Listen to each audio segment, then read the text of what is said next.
Hello, नमस्कार। स्वागत है आपका हमारे यूट्यूब चैनल हिंदू एजुकेशन में। और 2100 प्रश्नों की जो हमने सीरीज शुरू करी है उसमें से अपना 41वां प्रश्न है, अरावली की निम्नलिखित में से कौन सी चोटी की ऊंचाई 820 मीटर है। आपके ऑप्शन हैं बबई, खो, रघुनाथगढ़, हर्षनाथ। तो फ्रेंड्स, इसका सही जवाब हो जाएगा डी, हर्षनाथ। ये चोटी जो है शिखर में बनी हुई है। तो चलिए नेक्स्ट क्वेश्चन लेते हैं। अगला प्रश्न है, तारागढ़ पर्वत चोटी अरावली के निम्नलिखित प्रदेशों में किसका भाग है। ए उत्तरी, बी दक्षिणी, सी मध्य, डी पूर्वी। तो जो तारागढ़ पर्वत चोटी है वो मध्य अरावली का एक भाग है। इसका सही जवाब हो जाएगा सी। इसका सही जवाब हो जाएगा सी। चलिए अगला प्रश्न लेते हैं। अगला प्रश्न है, निम्नलिखित को सम्मिलित कीजिए तथा नीचे दिए गए कूटों की सहायता से सही उत्तर का चुनाव कीजिए। तो आपने बताना है कि जो पर्वत चोटियां हैं वो कौन सी अरावली का भाग है। तो इसका सही जवाब हो जाएगा, तो देखा जाए तो जो दक्षिणी अरावली का भाग है वो उत्तरी अरावली का भाग जो है वो भानगढ़ है, और मध्य अरावली का जो है वो तारागढ़ है। सी दक्षिण अरावली का जो है वो ऋषिकेश है। इस हिसाब से अपना बी ऑप्शन इसमें सही हो जाएगा। चलिए अगला प्रश्न लेते हैं। अगला प्रश्न है, सूची 1 को सूची 2 से सम्मिलित कीजिए तथा नीचे दिए कोड से सही उत्तर का चयन कीजिए। जालोर, जयपुर, अलवर, सीकर। एक तरफ है जिले और एक तरफ है पर्वत। पर्वत कौन कौन से हैं? बरवाड़ा, झारोला, रघुनाथगढ़ और भानगढ़। ये सारे पर्वत है। तो इसका सही जवाब हो जाएगा, जालोर जो है वो झारोला में है, और जयपुर है, जयपुर ज़िले में बरवाड़ा है, और जो रघुनाथगढ़ है वो अलवर में है, और जो रघुनाथगढ़ है वो सीकर में है, और अलवर जो है वो भानगढ़ में है। भानगढ़ किला भी वो है। भानगढ़ का किला जो है वो अलवर में है, जिसे भूतों का भानगढ़ भी कहा जाता है।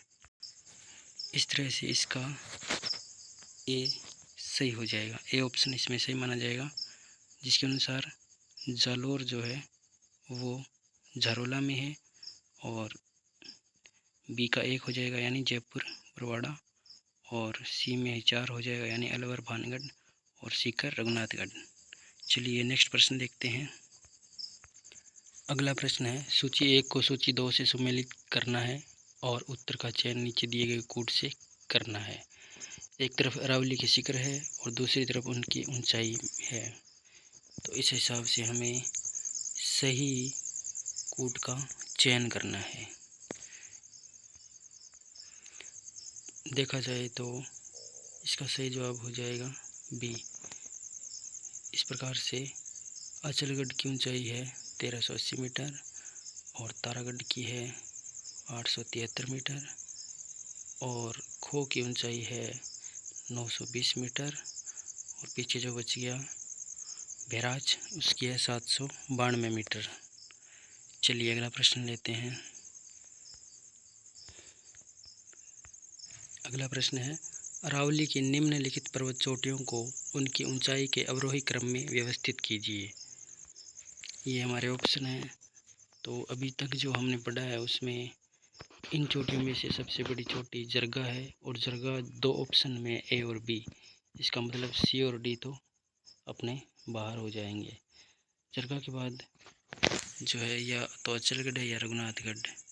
तो हमने पहले देख चुके हैं हम कि किजरगा के बाद अचलगढ़ का नंबर आता है, अचलगढ़ के बाद कुंभलगढ़ का है, और सबसे कम जो ऊंचाई है वो रघुनाथगढ़ की है इनमें से। तो इस प्रश्न का सही जवाब ए हो जाएगा, ए ऑप्शन इसका सही माना जाएगा। चलिए अगला प्रश्न देखते हैं। अगला प्रश्न है, निम्नलिखित में से कौन सा समूह राजस्थान की पर्वत चोटियों का उनकी ऊंचाई के अनुसार अवरोही क्रम में सही क्रम दर्शाता है? तो ये अरावली की कुछ पर्वत चोटियाँ हैं। आप सब जानते होंगे कि अरावली को 3 भागों में बांटा गया है, उत्तरी अरावली, मध्य अरावली और दक्षिण अरावली। तो प्रश्न पूछा जाता है कि उत्तरी अरावली की सबसे बड़ी चोटी कौन सी है, मध्य अरावली की कौन सी है। उसी प्रकार से ये जो प्रश्न है वो बनाए गए हैं। सिर्फ गुरु शिखर के बारे में ही नहीं पूछा जाता, क्योंकि वो एक जनरल क्वेश्चन हो गया आजकल। अपने इस प्रश्न का सही जवाब हो जाएगा ए, यानी कि सबसे पहले आएगा टाटगढ़, फिर खो, बिलाली, रोजा, बाखर। सही जवाब ए हो जाएगा। चलिए अगला प्रश्न देखते हैं। अगला प्रश्न है, निम्नलिखित में से कौन सी चोटी दक्षिण अरावली श्रृंखला में अवस्थित नहीं है? जैसा कि मैंने अभी बताया था पिछले प्रश्न में कि अरावली पर्वतमाला को 3 भागों में बांटा गया है। तो इसमें पूछा गया है कौन सी चोटी दक्षिण अरावली श्रृंखला में अवस्थित नहीं है? शेर, दिलवाड़ा, कमलनाथ और बिलाली। तो इसका सही जवाब हो जाएगा डी, बिलाली। अगला प्रश्न है, सुमेलित कीजिए, यानी कि हमें सुमेलित करना है। एक तरफ चोटियाँ है, दूसरी तरफ ऊंचाई है। रघुनाथगढ़, शेर, डोरा पर्वत और गोगुंदा, ये तो पर्वत चोटियाँ हैं, और ये कुछ ऊंचाइयाँ हैं 840 मीटर, 869, 1597, 1055।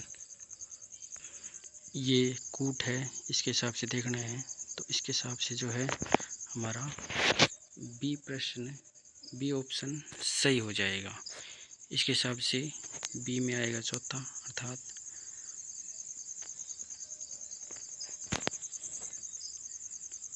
यानी कि रघुनाथगढ़ जो है उसकी ऊंचाई है वो 1055 मीटर है, और शेर की ऊंचाई है वो है 1597, और डोरा पर्वत की जो है वो है 869 मीटर, और गोगुंदा की है वो है 840 मीटर।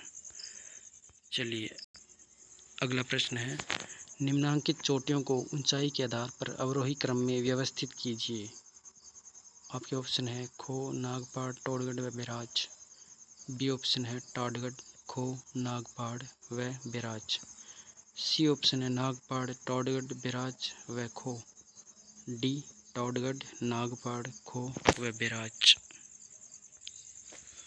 तो इसका सही जवाब हो जाएगा बी, बी इसका सही जवाब हो जाएगा।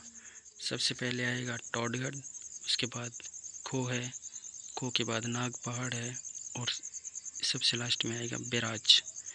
ये चोटियां हैं, और ये इनके अवरोही क्रम में व्यवस्थित करना था हमें।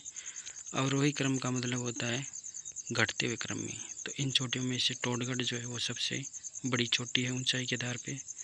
उसके बाद खो का नंबर आता है, और नागपहाड़, और उसके बाद बैराज।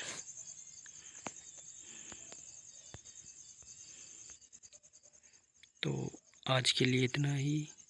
आगे के प्रश्नों के लिए बने रहिए हमारे साथ। तब तक के लिए नमस्कार।